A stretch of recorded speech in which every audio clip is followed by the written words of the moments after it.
ya khudin si bagi thong lan ri ngai da prabhu gi da suba ho ro na kok thang da tu na lo bu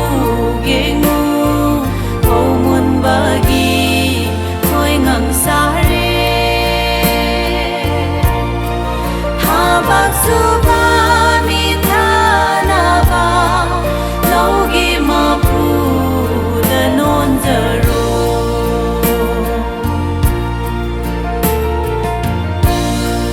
lo long na ba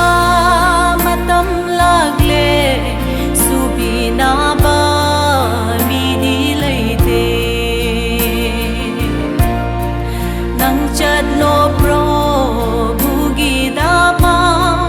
harau harau shu ba ho ro na kok thang da tu na lo bu ge ngu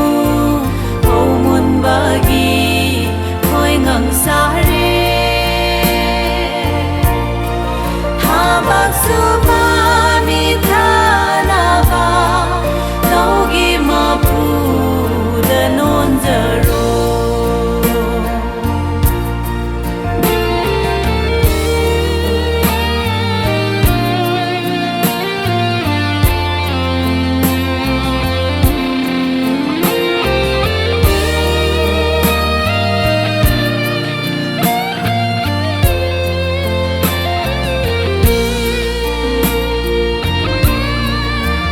lo pa ma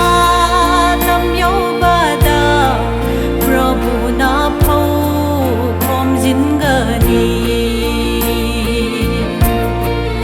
oi chin nao lai tho ka nu mang li ba tha wai na ko ri na kok thang ga tu na lo bu ge ngu ho mun ba gi khoi ngang sa re ha bak su ba mi tha na ba lo gi ma pu da non za ro